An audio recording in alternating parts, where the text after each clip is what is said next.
Now will quickly jump on to selectors, C S S selectors. सबसे पहले जैसे मैंने यहाँ पे बताया कि सिंटेक्स लैंग्वेज में सिलेक्टर आता है सबसे पहले, उसके बाद ब्लॉक आता है। तो सिलेक्टर क्या होता है? सिलेक्टर आपका होता है, जैसे उसका नाम बता रहा है, it will select the property value and put it on that HTML element.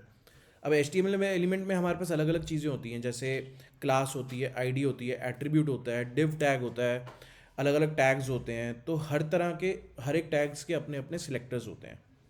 ठीक है। सिलेक्टर्स आगे और भी अलग अलग तरह के होते हैं। कॉम्बिनेशन सिलेक्टर होता है, सूडो क्लास सिलेक्टर होता है, सूडो एलिमेंट सिलेक्टर होता है, एट्रीब्यूट सिलेक्टर होता है, और एक यूनिवर्सल सिलेक्टर भी होता है, और बेसिक सिलेक्टर भी होता है। मतलब हमारे सिंपल सिलेक्टर्स भी होते हैं जो क्लास या आईडी या नेम से, टैग नेम से हम डिफाइन कर देते हैं।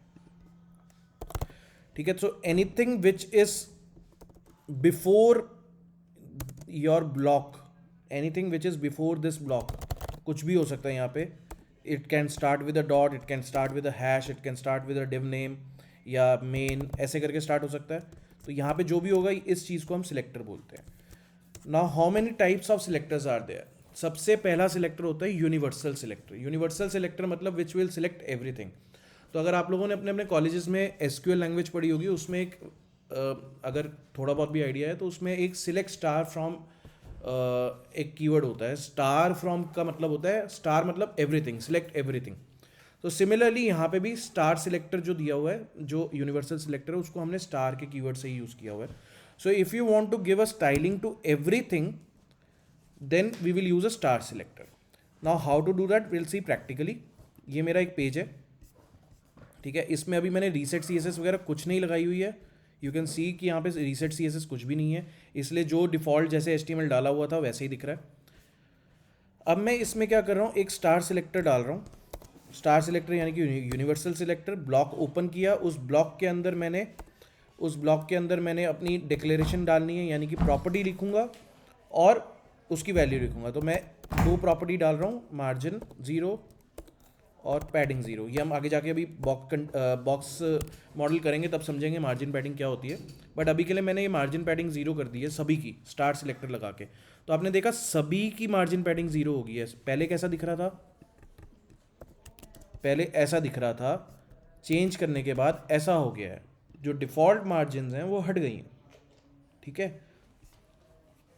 So this is the benefit of star selector. Again star selector is the least, मतलब ऐसा नहीं है कि आपको अगर स्टार सिलेक्टर यूज़ करते जाना है, आपको अलग अलग सिलेक्टर्स यूज़ करने होंगे, प्रोवाइडेड आप कहाँ पे कोड कर रहे हो, कौन सा सिलेक्टर को, कौन से टैग, HTML टैग को टारगेट करना चाह रहे हो। तो जो भी आपका टारगेट होता है वो ज़रूरी नहीं है हमेशा स्टार से ही सिलेक्ट होगा।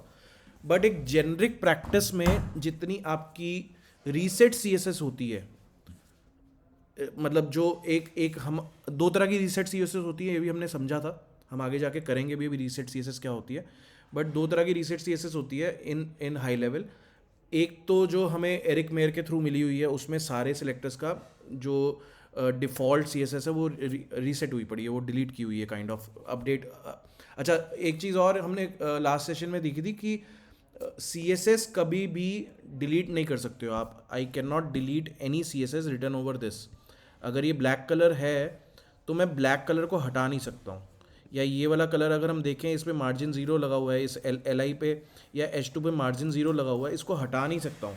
इसको सिर्फ ओवरराइड कर सकता हूँ मैं, मार्जिन पैडिंग को ओवरराइड कर सकता हूँ। So I can not remove it, I can not delete it. So there is no way of deleting your CSS, you can just override. तो रीसेट CSS में हमें एरिक मेयर ने जो दी हुई है, जो बड़ी एप्लीकेशंस के लिए चाहिए होती है, वो जितने सारे टैग्स यूज़ हो रखे होते हैं, उसमें हम रीसेट CSS एरिक मेयर वाली यूज़ करते हैं, ताकि हमारी जितनी भी डिफ़ॉल्ट CSS है सभी ब्राउज़र्स की ओवरराइड हो जाए। और अगर छोटी एप्लीकेशन है, जैसे यहाँ पे अब एक पेज की एप्लीकेशन है, छोटी सी एप्लीकेशन है, मुझे यहाँ पे रीसेट CSS एरिक मेयर की देने की ज़रूरत नहीं है, तो मैं बेसिक रीसेट CSS दे दूंगा। बेसिक रीसेट CSS देने का तरीका ये होता है कि मैं एक स्टार वो लगाऊंगा, क्या बोलते हैं, यूनिवर्सल सिलेक्टर लगाऊंगा, यूनिवर्सल सिलेक्टर, और उसके बिफोर और आफ्टर अभी हम क्विकली करेंगे सूडो एलिमेंट्स की तरफ जैसे ही आएंगे।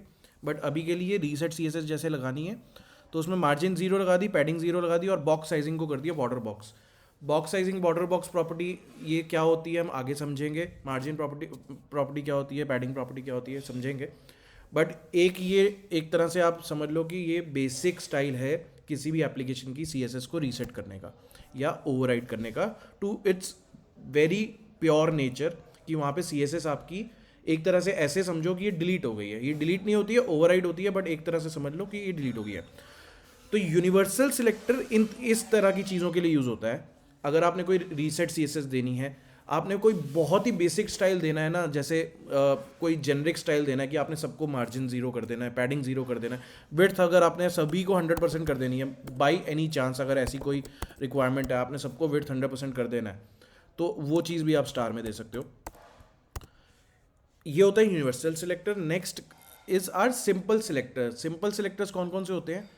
टैग नेम सिलेक्टर होता है, ID सिलेक्टर होता है और क्लास सिलेक्टर होता है। तो 3 तरह के हमारे सिलेक्टर्स होते हैं। एक तो ये टैग नेम वाला सिलेक्टर। अब आप देखो मैंने बॉडी यूज़ किया हुआ है, H1 H3 यूज़ किया हुआ है। तो अगर हम इनको अनकमेंट करें क्विकली, बॉडी में फॉन्ट साइज मैंने 16 पिक्सल लगा रखा है, कलर ब्लैक लगा रखा है। I have kept it as simple as possible. मैंने ज़्यादा हाई लेवल वाले स्टाइलिंग नहीं डाले हुए हैं, जो ईजिली नाम से समझ आए वही डाले हुए हैं, क्योंकि हम इन एट्रीब्यूट्स को भी समझेंगे धीरे धीरे, इन प्रॉपर्टीज़ को समझेंगे। H1 और H3 में मैंने कलर रेड डाल रखा है। सिमिलरली अगर आप मेन पे जाओगे तो मेन पे विड्थ दे रखी है मैंने, और मार्जिन 0 ऑटो दे रखा है। तो अगर मैं इसको क्विकली पहले आपको ये चीज़ दिखाऊं, ये ऐसी दिख रही है अभी। एंड जैसे ही मैं मेन को अनकमेंट करता हूँ, मेन को अनकमेंट करते ही वो सेंटर में आ गया काइंड ऑफ। ऊपर नीचे से 50 पिक्सल मार्जिन आ गई है और लेफ्ट राइट से ऑटो हो गया है। ठीक है, मार्जिन ऑटो कैसे काम करती है, 50 पिक्सल क्या होता है, ये सारी चीज़ें हम धीरे धीरे समझेंगे। बट ये जितने भी सिलेक्टर हैं, ये कौन से सिलेक्टर्स हैं? ये आपके टैग नेम सिलेक्टर्स हैं। टैग नेम यानी कि मेन से स्टार्ट हो रहा है या बॉडी से स्टार्ट हो रहा है।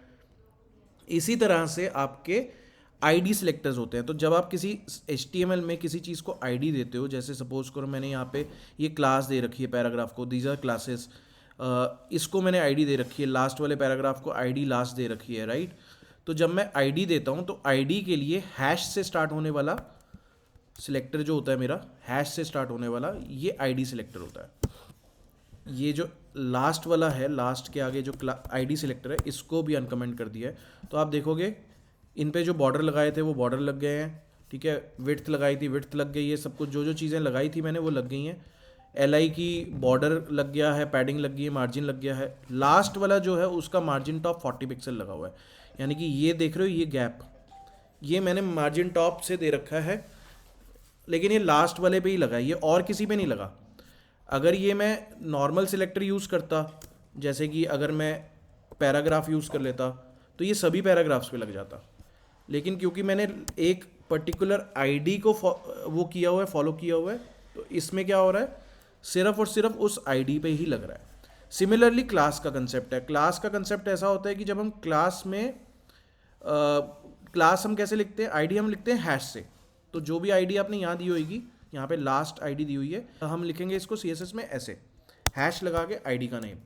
और जो क्लास होगी, तो जैसे वहाँ पे क्या क्लास का नाम क्या था, पैरा, तो this is class name para. तो जो क्लास होगी पैरा, उसको मैं डॉट से स्टार्ट करूँगा। तो मैं डॉट पैरा को बैकग्राउंड कलर ग्रीन कर रहा हूँ, just for may be random colour. ठीक है, तो ये देख रहे हो जितने भी पैरा वाले थे, यानी कि जिन जिन पे डॉट पैरा लगी हुई थी, उन सभी पैराग्राफ्स पे बैकग्राउंड कलर ग्रीन हो गया है। मैं आपको मार्जिन डाल के दिखाता हूँ ताकि आपको समझ आए कि ये अलग अलग पैराग्राफ्स हैं। 10 पिक्सल, देख रहे हो ये सारे अलग अलग पैराग्राफ्स थे। ऐसा नहीं है कि यहाँ से ग्रीन कलर स्टार्ट हो गया और यहाँ तक लग गया, ये उन्हीं जगह पे लगा है जहाँ जहाँ पे पैराग्राफ पे क्लास दी हुई है। अगर मैं क्लास का किसी एक का नेम चेंज कर दूंगा, जैसे मैं सपोज करो ये लास्ट वाले का नाम पैरा 1 कर रहा हूँ क्लास नेम, तो लास्ट वाली जो है उससे CSS हट गई है, राइट, उससे पैरा 1 वाली CSS हट गई है, लेकिन ID भी जो CSS दी हुई थी वो लगी हुई है अभी भी। अब मैं ये ऐसे भी कर सकता हूँ, कॉमा लगा के यहाँ पे पैरा करके यहाँ पे पैरा 1 भी कर सकता हूँ डॉट लगा के। ठीक है, तो वो वैसे ही दिखेगा फिर से। But right way would be, जो आपके सिमिलर स्टाइल्स होते हैं उनको सिमिलर रखना है। HTML में जो सिमिलर स्टाइल्स चाहिए आपको, उन क्लासेस, जैसे क्लासेस किस लिए यूज़ होती हैं, क्लास क्या होती है, जैसे आपके लिए आप ह्यूमन एनाटॉमी में क्लास क्या होगी, ह्यूमन एनाटॉमी में क्लास होगी जेंडर, मेल या फीमेल, तो जेनरिक है ना, वैसे ही classes should be generic. Para class मैंने एक सैंपल के लिए लिख दी है, बट क्लासेस का नाम, नेमिंग कन्वेंशन भी आपको ऐसे लिखना है कि वो समझ में आए। जैसे फॉर एग्जांपल अगर आपको किसी चीज़ का बैकग्राउंड कलर वाइट देना है या बैकग्राउंड कलर ग्रीन देना है, तो आप उसके लिए क्लास नेम यूज़ कर सकते हो बीजी ग्रीन या बैकग्राउंड ग्रीन या बीजी हाइफन ग्रीन। इस तरह की क्लासेस यूज़ करो ताकि जहाँ पे वो आपको यहाँ एल आई पे लगानी है यहाँ क्लास लगा दी, डिप पे लगानी है वहाँ क्लास लगा दी, जहाँ आपको चाहिए ग्रीन कलर बैकग्राउंड में वहाँ पे आपने वो क्लास लगा दी है। इस तरह से क्लासेस यूज़ करनी है हमेशा। और आईडी जब आपको किसी स्पेसिफिक को टारगेट करना हो, किसी भी स्पेसिफिक एलिमेंट को डायरेक्टली टारगेट करना हो, आईडी का मेन यूज़ रहता है आपका जावास्क्रिप्ट में, बट सी एस एस में हम आईडी सिलेक्टर कभी कभार यूज़ कर लेते हैं जब हमें स्पेसिफिकली एक चीज़ को टारगेट करना हो। ठीक है, ये होते हैं हमारे नॉर्मल सिलेक्टर्स, जितने भी हमारे बेसिक सिलेक्टर्स हैं, सिंपल सिलेक्टर्स बोलते हैं जिनको। इसके बाद आते हैं हमारे कॉम्बिनेशन सिलेक्टर या कॉम्बिनेटर सिलेक्टर्स। कॉम्बिनेशन सिलेक्टर्स का मतलब ये नहीं है कि आपका सिलेक्टर लिखने का तरीका, रादर इसमें आगे जो भी सिलेक्टर्स आएंगे, एक कॉम्बिनेशन सिलेक्टर ऐसा है जो आप किसी भी सिलेक्टर के साथ कंबाइन कर सकते हो। For example pseudo classes, pseudo elements, attribute selectors, इन सभी सिलेक्टर्स को आप कॉम्बिनेटर सिलेक्टर से कंबाइन कर सकते हो। कॉम्बिनेशन सिलेक्टर का मतलब सिर्फ और सिर्फ इतना है कि वो दो तरह के सिलेक्टर्स को कंबाइन कर रहा है। फॉर एग्जांपल मेरा यहाँ पे आप ये वाला स्पेसिफिकली टैग देखो, मैं यहाँ से ये हटा ही देता हूँ सारी की सारी क्लासेस को। ठीक है, यहाँ पे ये वाला टैग है, ठीक है, इस टैग में ये क्लास सिलेक्टर है, उसके बाद एक डिव है, उसके अंदर एक डायरेक्ट चाइल्ड है जिसका मैंने बैकग्राउंड कलर ये कुछ ब्लूइश सा कर रखा है। ठीक है, डायरेक्ट चाइल्ड, तो डायरेक्ट चाइल्ड एक कॉम्बिनेशन सिलेक्टर है। कितने तरह के कॉम्बिनेशन सिलेक्टर्स होते हैं आपके? पहला कॉम्बिनेशन सिलेक्टर होता है स्पेस। ठीक है, स्पेस यानी कि स्पेस दे दिया आपने, तो यहाँ पे अगर आप देखोगे चिल्ड्रन और डिव के बीच में जो स्पेस है ये कॉम्बिनेशन सिलेक्टर है। स्पेस क्या करता है? Space selects the child, any child, मतलब कंटेन्स चिल्ड्रन एक क्लास है, इस डिव के अंदर अगर और कोई डिव होगा, एक हो 10 हो, डिव के अंदर डिव हो, अगर इसके अंदर भी मैं डिव लगा देता हूं, ठीक है, और कॉम्बिनेशन सिलेक्टर को मैं कहता हूं कि स्पेस सिलेक्टर के साथ मैं बोलता हूं कि कंटेन्स चिल्ड्रन के अंदर जितने भी डिव है सबका बैकग्राउंड कलर ऐसा कर दो, तो सभी का कर देगा। देख रहे हो, सबका कर दिया उसने। ठीक है, और इवन जो हेलो वाला डिव लगाया था मैंने उसका भी कर दिया। मैं मार्जिन भी लगा रहा हूँ इस पर so that you can see कि डिफरेंस है।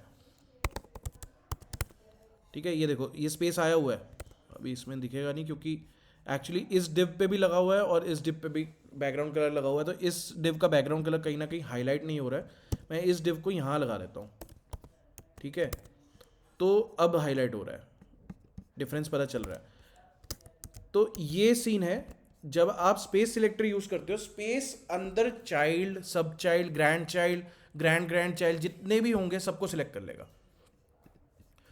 उसके अलावा दूसरा वाला जो आता है वो आता है चाइल्ड, डायरेक्ट चाइल्ड सिलेक्टर। अब यहां पे मैंने क्या किया हुआ है, बैकग्राउंड कलर सिर्फ उसी पैराग्राफ का ये कलर किया हुआ है जो डिव का डायरेक्ट चाइल्ड है। अब चाइल्ड सिलेक्ट करने के दो तरीके हैं, एक तो स्पेस, दूसरा एंगल ब्रैकेट। एंगल ब्रैकेट से डायरेक्ट चाइल्ड सिलेक्ट होते हैं। मतलब फॉर एग्जांपल अगर हम यहाँ पे देखें, डिव के अंदर का डिव, उसके अंदर के डायरेक्ट चाइल्ड, यानी कि ये सारे पैराग्राफ्स, तो आप देखोगे सारे पैराग्राफ्स का कलर चेंज हो गया है। अब मैं क्या करता हूँ, डायरेक्ट चाइल्ड का मतलब अगर मैं यहाँ पे ये पैराग्राफ है या ये डिव था, इसके अंदर ये डिव था, यहाँ पे एक और डिव डालता हूँ, ठीक है, इसके अंदर एक मे बी सेक्शन डाल देता हूँ और इसके अंदर एक पैराग्राफ डाल रहा हूँ, this is my section paragraph. तो हम इस पे देखते हैं कि वो स्टाइल लगा या नहीं लगा। ठीक है, आप देखो यहाँ पे वो स्टाइल नहीं लगा है। वाई? बिकॉज आपने डायरेक्ट चाइल्ड यूज किया हुआ है सिलेक्टर। अगर आप इसको स्पेस कर देते तो यहाँ पे भी लगता, यहाँ पे भी लगता। अब डायरेक्ट चाइल्ड करने की वजह से वो क्या करता है, वो स्पेसिफिकली बोलता है कि मेरे को वही वाले चाइल्ड चाहिए, यानी कि ग्रैंड चिल्ड्रन अलाउ नहीं करूँगा मैं। ग्रैंड चिल्ड्रन को सिलेक्ट करना है डायरेक्ट चाइल्ड के थ्रू, तो मैं या तो सेक्शन टैग को बीच में लाऊंगा अपनी CSS में, यहाँ पे div के आगे एक और सेक्शन टैग लगा दूंगा, या डायरेक्ट चाइल्ड वाला फंडा हटा दूंगा। ये कोई भी, दोनों में से कोई भी तरीका यूज़ कर सकता हूँ। तो अब इस पे लग गया राइट, या मैं डायरेक्ट चाइल्ड वाला फंडा ही हटा दूंगा, ये ऐसे करके कर सकता हूँ जिससे तब भी इस पे लग जाएगा। ठीक है, now this is the basic thing of direct child. तो दो तरह के कॉम्बिनेशन सिलेक्टर हमारे चाइल्ड सेलेक्ट करने के होते हैं, एक स्पेस होता है, एक चाइल्ड होता है। दो तरह के और कॉम्बिनेशन सिलेक्टर होते हैं, एक होता है हमारा टिल्डे बोलते हैं इसको, ये वाला, और दूसरा होता है प्लस साइन। ये दोनों सिबलिंग सिलेक्टर्स हैं। सिबलिंग यानी कि साथ वाले जॉइंट अकाउंट्स को पकड़ना, मतलब अगर आपका कोई पैराग्राफ है उसके साथ वाले पैराग्राफ को पकड़ना है, तो पैराग्राफ आपकी आईडी थी लास्ट वाला, उसके साथ में जो एंकर टैग है, यानी कि यहाँ पे ये मेरा पैराग्राफ था, इसके साथ में जॉइंट सिबलिंग एक बन रहा है एंकर टैग। इस एंकर टैग को मैं क्या करना चाहता था, कलर ये कलर करना चाहता था, इसलिए मैंने वहाँ पे प्लस लगा दिया। तो आप देखो एंकर टैग का कलर चेंज हुआ पड़ा है, राइट। सिमिलरली जो ये टिल्डे वाला है, टिल्डे वाला क्या करता है, जेनरिक सिबलिंग्स को सिलेक्ट करता है, यानी कि ये एल है, एल के ये वाले सिबलिंग को भी सिलेक्ट करेगा, ये वाले सिबलिंग को भी सिलेक्ट करेगा, और अगर ऊपर कोई सिबलिंग होता या लास्ट में कोई सिबलिंग होता है, ये डिव के बाद कोई सिबलिंग, सिबलिंग का मतलब है कि जरूरी नहीं है साथ में चिपकता हुआ, यहाँ पे भी आ सकता है paragraph, I am last para. तो अब इसमें स्टाइल में क्या लिखा हुआ है, पैडिंग होनी चाहिए, कलर रेड होना चाहिए, बैकग्राउंड कलर होना चाहिए, और बॉर्डर लगा होना चाहिए रेड कलर का। देखो इस पे भी लगा हुआ है, सब कुछ वही स्टाइल लगे हुए हैं, आपका बॉर्डर भी लगा हुआ है, कलर भी लगा हुआ है। तो this is my tilde selector जो सिबलिंग सिलेक्टर है। Now why they are known as combination selector, because आप ऐसे कर सकते हो, ऐसे करके ये मिक्स एंड मैच आप कर सकते हो। यहाँ पे एक क्लास लगाई, एक आईडी लगा दिया। अब यहाँ पे इसका मतलब क्या बन रहा है, पैराग्राफ क्लास के सिबलिंग लास्ट आईडी वाले सिबलिंग को सिलेक्ट करेगा ये, ठीक है। तो सबसे पहले तो देखो यार, इफ़ यू आर सेइंग कि ये ऐसा है, इट विल सिलेक्ट हेलो वाली आईडी एंड क्लास वाली क्लास, तो मैं यहाँ पे कलर इसको ब्लू कर रहा हूँ। I should see the colour blue too, ये दिस इज़ माई डिव का ब्लू कलर हेडिंग की वजह से आ रहा है, H1 की वजह से, you can ignore that stuff. But और ये बाकी की जो स्टाइलिंग्स हैं इसको मैं कमेंट कर देता हूँ so that you don't get confused with it.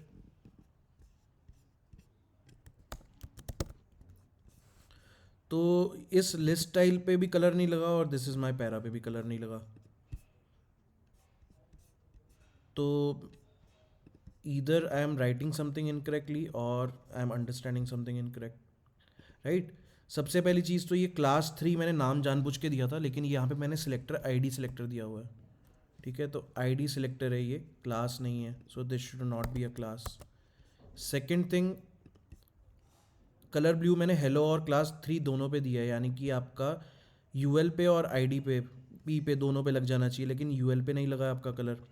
It means plus is a combination selector, it will not select both the elements. दोनों एलिमेंट सिलेक्ट करने के लिए आपको चाहिए कॉमा। प्लस आपका क्या है, कॉम्बिनेशन सिलेक्टर है। कॉम्बिनेशन सिलेक्टर क्या करेगा, इसके सिबलिंग को सिलेक्ट करेगा, प्लस और टिल्डे जो है, प्लस और टिल्डे सिबलिंग सिलेक्ट करते हैं, स्पेस और एंगल ब्रैकेट जो होता है, यानी कि अगर मैं ऐसे करके कुछ करूं, स्पेस और एंगल ब्रैकेट चाइल्ड सिलेक्ट करते हैं। तो यानी कि ये सिबलिंग हेलो जो है, हेलो का, हेलो वाली आईडी का जो सिबलिंग होगा, यानी कि ये यूएल हेलो है और इसकी आईडी का सिबलिंग जो है क्लास 3, इसको सिलेक्ट करेगा मेरा प्लस। अगर मेरे को दोनों को स्टाइल देना होता तो मैं कॉमा लगाता, ठीक है। मेरे को दोनों को देना ही नहीं था, वैसे तो मेरे को उसी को देना था, इसलिए एक को ही लगा स्टाइल। सिमिलरली अगर यहाँ पे सेक्शन होता, ये चीज़ ना होती, यहाँ पे सेक्शन होता एक डिव की जगह, यहाँ पे जो फॉलोड सिबलिंग है, चाहे वो प्लस है चाहे टिल्डे है, दोनों के लिए फॉलोड सिबलिंग्स, यानी कि बाद में आने वाले सिबलिंग्स जो उसके एडजेसेंट वो हैं, क्या बोलते हैं, पैराग्राफ्स एडजेसेंट वाले पैराग्राफ्स हैं, ठीक है।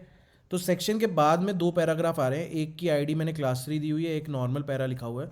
तो जैसे मैं टिल्डे यूज़ करूँगा, तो क्योंकि ये नॉर्मल वाला पैरा के बाद आ रहा है ये क्लास, यानी कि पी जो है एडजेसेंट नहीं है डायरेक्टली इसके सेक्शन के, एक बीच में एक्स्ट्रा पैराग्राफ है, इसलिए वो सिलेक्ट नहीं हो रहा है।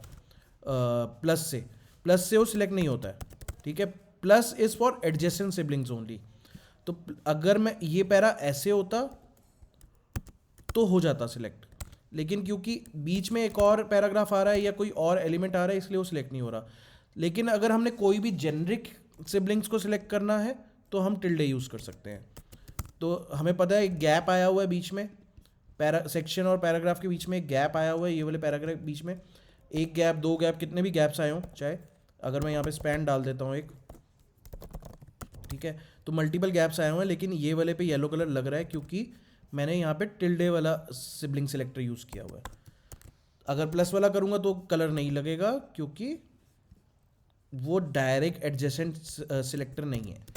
तो as again mentioned, plus and tilde are for sibling selectors, comma is for both selector या ड्यूअल सिलेक्टर। कॉमा से आप किसी को भी सिलेक्ट कर सकते हो कॉमा देके। अगर मैं मल्टीपल यहाँ पे देना चाहूँ, पैराग्राफ और स्पैन दोनों को देना चाहता हूँ, तो मैं वो यूज़ कर सकता हूँ। हैश होता है हमारा आईडी के लिए, डॉट होती है हमारी क्लास के लिए, और स्पेस और एंगल ब्रैकेट, जो स्पेस और एंगल ब्रैकेट होता था, एक ये स्पेस है और ये एंगल ब्रैकेट है। यहाँ पे भी स्पेस है, अगर आप पैराग्राफ और स्पैन में देखोगे, पी और स्पैन, तो ये कलर पिंक उसी पे लग रहा होगा। अगर मैं क्विकली अंडू करता हूँ चीज़ों को, कलर पिंक पैराग्राफ के अंदर जो स्पैन है उस पर कलर पिंक लग रहा है, यानी कि ये देख रहे हो, ये स्पैन पैराग्राफ के अंदर है, ये स्पैन पैराग्राफ के अंदर है। ये स्पेस जो होता है चाइल्ड सिलेक्टर का काम करता है। और अगर मैं यहाँ पे एंगल ब्रैकेट लगा देता तो उन्हीं स्पैन्स पे लगता जो डायरेक्ट चाइल्ड हैं पैराग्राफ के। अगर फॉर एग्जांपल यहाँ पे ये पैराग्राफ है, यहाँ पे ये सारे पैराग्राफ्स हैं, ठीक है, इसके अंदर एक ये स्पैन है, आई एम स्पैन 1। अगर इसके अंदर मैं एक और स्पैन डाल दूँ, स्पैन के अंदर एक और स्पैन डाल दूँ, या स्पैन के अंदर पैराग्राफ डाल के, which is again a wrong practice, but let's assume कि मैं स्पैन के अंदर एक और स्पैन डाल रहा हूँ, तो ये आई एम स्पैन 1 के ऊपर पिंक कलर लगेगा, लेकिन इसके ऊपर पिंक कलर नहीं लगेगा। लेकिन क्यों? क्योंकि मैंने डायरेक्ट चाइल्ड सिलेक्टर यूज़ किया हुआ है। अगर मैं स्पेस चाइल्ड सिलेक्टर यूज़ करता हूँ तो दोनों पे लग जाएगा पिंक कलर, क्योंकि वो ग्रैंड चाइल्ड को भी सिलेक्ट कर लेता है, ठीक है। This is the difference between angle brackets, space, tilde and plus. तो ये होते हैं हमारे कॉम्बिनेशन सिलेक्टर्स।